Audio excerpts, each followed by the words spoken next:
So ganito mga paps, musta pala? Ngayong araw pala, samahan nyo kung ayusin itong Xiaomi tire inflator ko, okay? Ngayon ito yung problema niya. Meron siyang EAA.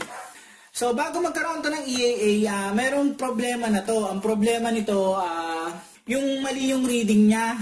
Halimbawa, nagiging ano siya, 100 PSI. Tapos ang pagpinindot ko, ayaw. Okay? Tapos, ang ginawa ko, syempre, binisi ko muna. Nilinis ko yung pinaka pressure sensor niya. Nakita ko may mga basa at dumi. Nilinis ko. Tapos noon, pagkalinis ko, tinuyo ko. Ayaw pa rin. Tapos naisip ko, gamitan ng hair blower. Hindi ko naman tinutok. Tapos noon, ganito na nangyari. Itong problema na to, last month ko to na-encounter. So ito, isang buwan ko nang hindi nagagamit. Yan. So, ang gagawin ko, papakita ko sa inyo kung paano ito disassemble at gawa ng paraan kung paano ito magagamit kahit paano. So, simulan natin ito dito mga paps. So, ganito mga paps. Una natin tatanggalin ito.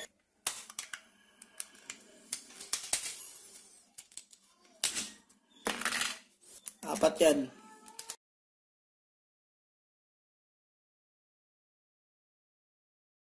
So, ayan, natanggal ko na to. Ang gagawin natin, yan, ibabaan nyo lang to kasi matatanggal ng button eh. Ibabaan nyo yan, tapos, yan, tulak nyo.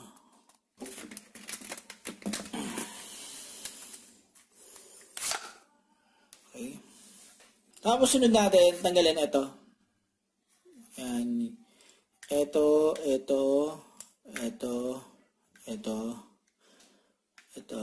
saka to. Okay.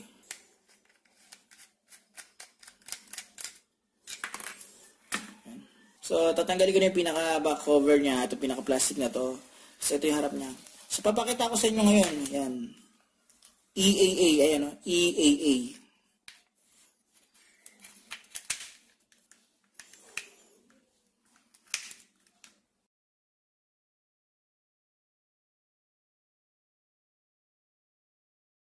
So, ganito mga paps. Madalas ang nagiging problema nito. Halimbawa, pag gano'n nyo, nakukuha nyo rito, iba, halimbawa 100 PSI or 60 PSI, pero kaka-open nyo lang ito. So, mali yung reading niya, di ba?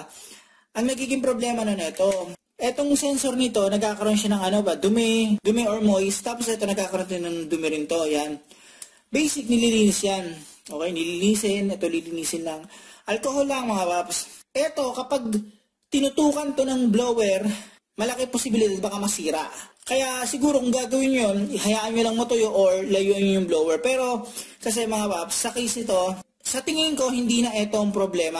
Tingnan nyo Yan. Dapat kasi, kapag ito binunot, dapat ito mamamatay ito. Ayan o, tignan nyo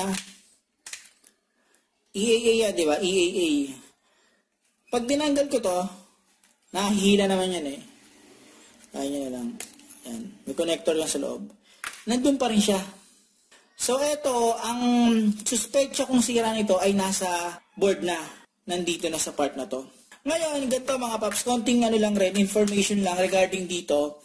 May mga group or kahit sa Reddit or sa YouTube, kahit saan ka maghanap, ito, pag nasira to, dapat papalitan. Kumbaga napakadali lang mga paps, di ba? Bibili ka lang ng ganito, ipapalit mo ron. Ang kakaiba kasi dito, ito, wala to sa Shopee. Wala to sa kung saan man. Meron na bibili nito sa AliExpress. Yung AliExpress ito, mura lang. Kung di ko nagkakamali, merong 26 pesos. Yung pinaka-board lang nito. Merong set yan, nagkakalaga ng 200, around 280. Estimate ko lang yung mga paps ha. Pero AliExpress nyo orderin. Ang nakakatawa, kapag bumili kayo ng ganito, yung pinaka-board nito, yan, papalitan nyo, kung 26 pesos or 30 pesos lang, ang shipping na naabutin ng 1,500 to 2,000. Ilalagay ko na lang dito yung picture mga paps. Sobrang nakakatawa talaga. Kung bibili ka naman ng ganito, kasama tong wire, 260, mura lang. Pero ang shipping aabutin ng 3,000. Diba mga paps? Nakuha nyo yung sinasabi ko.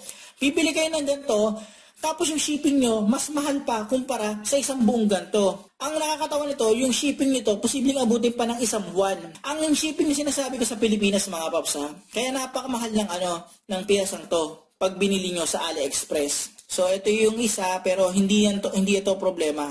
So ngayon ito ay tatanggalin ko na yung pinaka-screw nito. Papakita ko sa inyo yung nasa loob.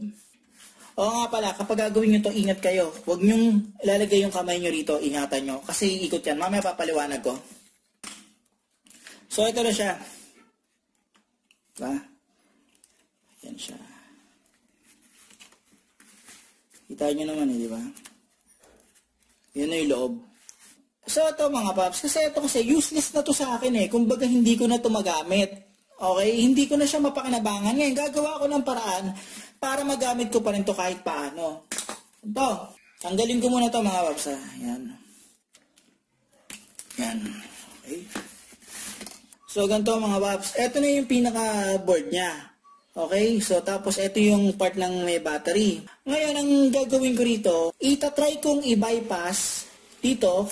Magbabypass ako dito ng wire para kahit paano ma-on and off ko pa rin siya. Ibig sabihin, magamit ko pa rin yung pinaka-pump niya kahit useless na yung pinaka-display niya at saka yung button niya rito. Pero at the same time, nag-charge pa rin siya. Ito kasi, kapag ginawa ko yun, syempre, sasabihin nyo na, paano ko malalaman yung yung pinaka-gauge niya? Useless na sa akin to mga paps. Kesa matambak dito, gagawa ko na lang ng paraan para magamit. Meron naman ako dyan yung analog gauge. So, bobombahin ko na lang yan. Bobombahin ko, di ba? Pagkabomba ko nung gulong, pag nakita ko sobra, babawasan ko na lang. Meron naman akong gauge dyan kaya wala namang problema. Kaysa naman matambak to at di mapakinabangan. Ganito yan mga paps. Tingnan nyo to Ito yung pinaka-board niya. Meron yan dito. Meron yan 5 dito. Yan. Yan. Ngayon, kapag ito rin, papakita ko rin sa inyo. May 5 yan dyan. Yan. Yan, may contact yan dyan.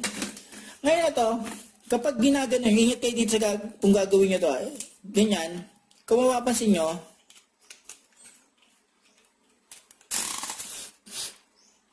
di ba gumagana siya? Yan gumagana siya. Gumagana siya kasi dito ang trigger point para gumana yung pinaka-pump niya. So, yan yung 5 yan. Okay? So, makikita nyo, ito, kukonect yan dito. Ngayon, ano yung pinaka-trigger point niyan para gumana yan? So, mano-mano kung tignan ko ano yung posibleng nakapag-trigger dyan. Kung makikita nyo yung dalawang na to, ito at saka to, yan yung dalawang yan na nakakapagpa-trigger para gumana ang pump. Ganyan. Kaya? Pakita ko Sumuot ko lang. Yan. Ito yung dalawang yan. Diba? So, itong dalawang to. Yan, itong dalawang to. Ngayon, ang plano ko sana, hanap ako ng pwedeng pag-solderan dito para dito kukuha ng wire pang trigger para gumana yung pump. So ngayon, mga paps, sa kasamang palad, wala akong nakita na pwedeng pag-solderan dito para dito na lang sana kukuha ng ng connection. Magko-connect ako ng dalawang wire tapos ilalabas ko na lang para makapag-trigger. Ngayon, meron akong discarding gagawin dito. Kukuha ako dito ng wire. Yan, dito ako magsasolder sa pangalawa, tapos kukuha na lang ako sa ground. Okay? Para gumana to. Maglalabas ako ng dalawang wire, isa dito, saka isa sa ground. Madali na yung ground Tapos gagawa na lang ako ng switch para mapagana to. Pakita ko sa inyo mga paps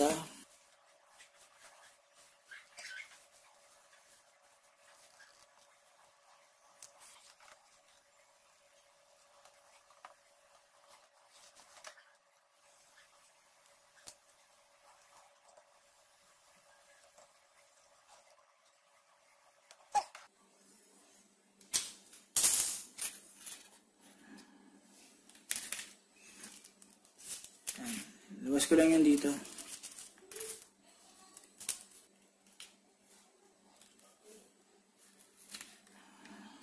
Ano ko na lang, guglugan ko to. Yung part na yan.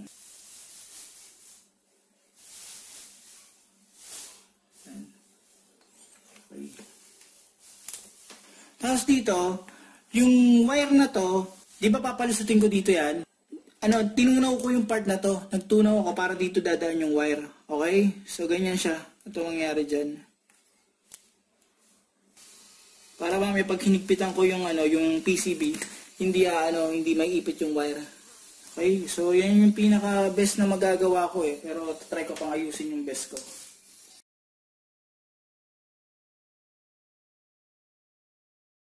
Tapos ang susunod natin, since meron tayo isang wire dito, yan, kailangan natin kumuha ng isang ground. Ang nakikita kong ground ito, yan. Dito, pwede ka kumuha or dito. Depende sa diskarte nyo kung saan mas safe. Pwede nga kumuha dito eh. Siguro dito na lang ako kukuha. Pwede naman yan. Dito na lang ako kukuha para safe. Yan, dito.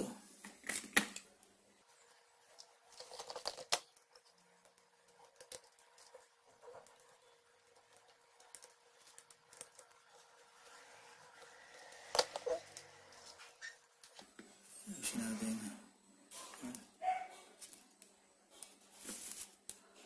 So, meron ng dalawang wire na nakalabas.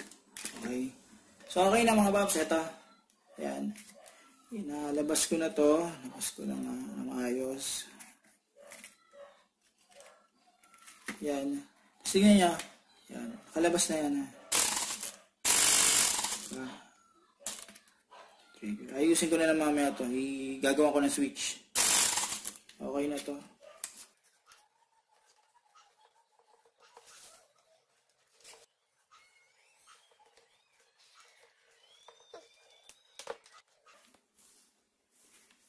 So, ayan siya. Okay, so ilalagay ko na lang yung ano rito, yung pinaka-board.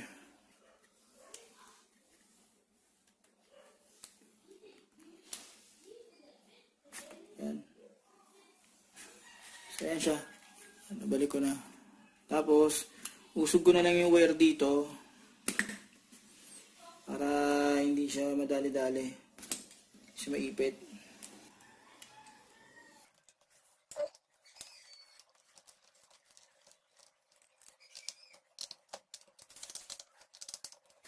So, okay, yan. Nakita nyo mga paps yan, no? Nag-charge na siya. So, bago ko ibalik yung iba, check muna natin kung nag-charge. Okay, so hindi naman na-apektuhan yung pag-charge natin. So, ibabalik ko muna yung pressure sensor dito.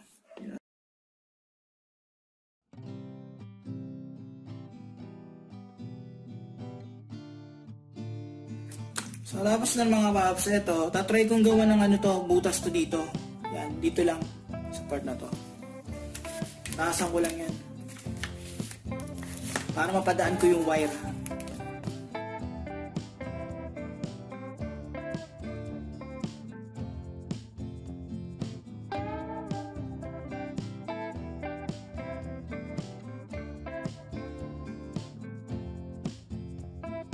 So okay mga paps, ayan, tuyo na yung glue gun kahit paano. Tapos ibabalik ko na to. Yung pinaka back cover niya. Medyo naiipit siya. Ang gagawin ko na lang siguro, tutunawin ko itong part na to. Okay, babawasan ko itong part na to.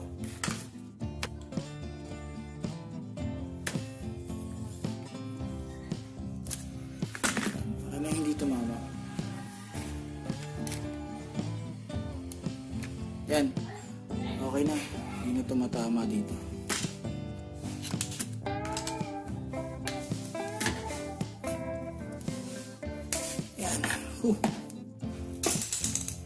Isa.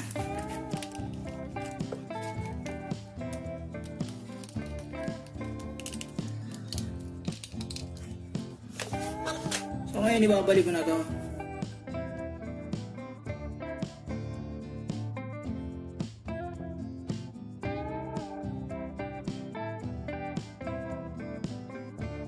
Ang susunod natin ito. Kayo na lang dumiskarte ko ng switch yung gagamitin nyo. Sa akin, ito lang yung nakuha ko eh.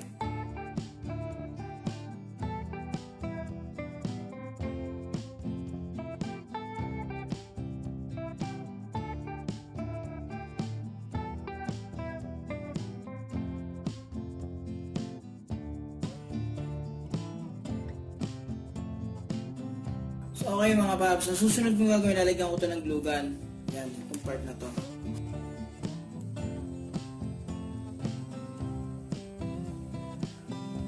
So ito yung sinunod ko, nilagyan ko ng insulating tube para kahit paano medyo maayos yung pagkakagawa ko.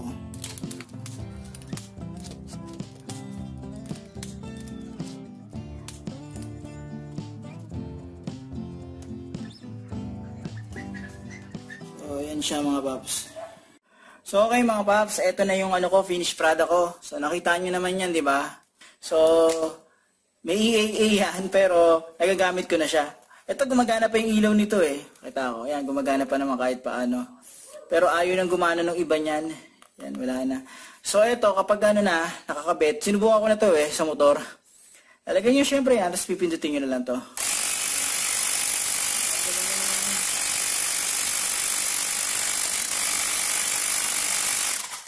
So, ito na yung pinaka-switch. Na-bypass ko na. Yun nga lang ang problema dito, since hindi na gumagana yung gauge nito, binili lang kayo ng murang ganito. May mga mura namang ganito. Yun na lang gamitin nyo. So, pag sobra, bawasan nyo na lang. So, paano mga paps, hanggang dito na lang yung video ko. Sana kahit paano itong video na to nakatulong to in case na magkaroon kayo ng problema dito sa Xiaomi tire inflator nyo na merong EAA error code tapos hindi na talaga magawa ng paraan. Kesa naman nakatambak, i-bypass nyo na lang yung switch gaya nito. Paano mga paps, maraming salamat sa inyo.